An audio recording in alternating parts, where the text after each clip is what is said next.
नमस्कार, आप देख रहे हैं दैनिक रणघोष न्यूज, बेहतर बदलाव की आवाज। वीडियो की शुरुआत करने से पहले आपसे अनुरोध है कि हमारे चैनल को सब्सक्राइब जरूर कर लें। महेंद्रगढ़ रेवाड़ी की जमीन के नीचे दफन है 10,000 साल पुरानी वैदिक सभ्यता।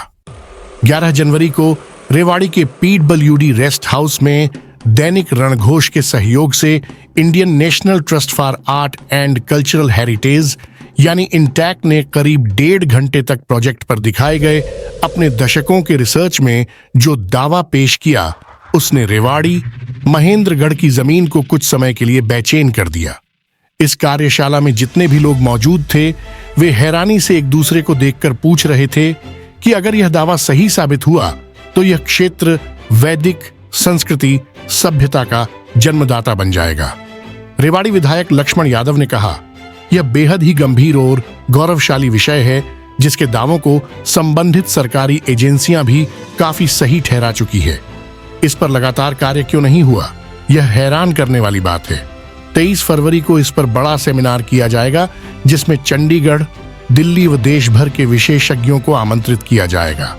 कार्यशाला में ब्रह्मवर्त रिसर्च फाउंडेशन के अध्यक्ष एवं इंटैक के स्थानीय संयोजक सुधीर भार्गव ने उन तमाम साक्ष्यों को पेश किया जो यह साबित करते जा रहे थे कि 10,000 पुरानी वैदिक संस्कृति का जन्म रेवाड़ी महेंद्रगढ़ की जमीन से होता हुआ पूरे विश्व में फैला है।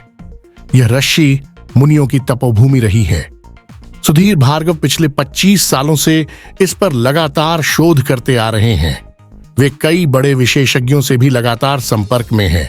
उनका प्रमाणों के साथ दावा है कि भारत में आर्य कहीं बाहर से नहीं आए थे, बल्कि यहीं पर यह सभ्यता विकसित हुई थी। उपनिषद वेदों की रचना भी यहीं हुई। दक्षिण से उत्तर दिशा से आने वाली दृष्टवती नदी, जिसे साहबी नदी के नाम से जाना जाता है, वह उत्तर दिशा से आने वाली सरस्वती नदी से झज्जर दादरी के आसपास मिलती थी। अगर यहां से गुजरने वाली सरस्वती नदी की इस क्षेत्र में खुदाई की जाए तो 10,000 पुरानी सभ्यता के सामने आने में देर नहीं लगेगी। सैटेलाइट से ली गई तस्वीरों से भी यहां से गुजरने वाली नदियों के बारे में इसकी पुष्टि हो चुकी है।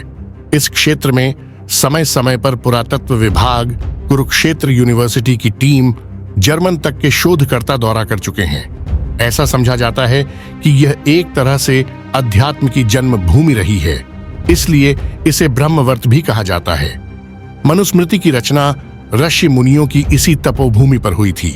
अनेक ऋषियों के नाम से आज भी महेंद्रगढ़ रेवाड़ी में आश्रम, गांवों के नाम तक आज तक मौजूद हैं। बावल में तो प्राचीन मूर्तियां तक मिली है जिसे कुरुक्षेत्र के कृष्णा म्यूजियम में रखा गया है। व्यापार के बहाने भारत में अपनी जड़ें जमा चुकी अंग्रेजी हुकूमत अच्छी तरह से समझ चुकी थी।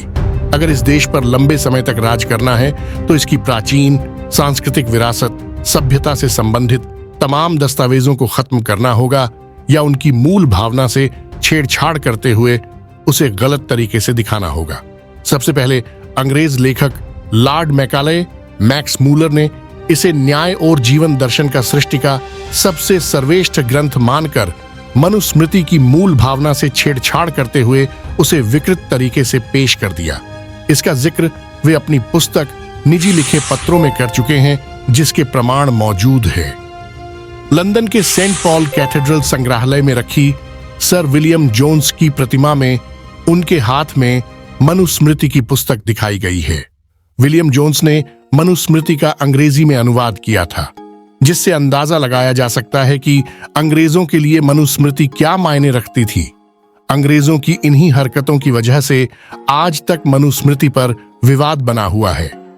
करीब 1.5 घंटे तक चली इस कार्यशाला में दैनिक रणघोष की 4 वेदों पर तैयार की गई 5 मिनट की डॉक्यूमेंट्री भी दिखाई गई।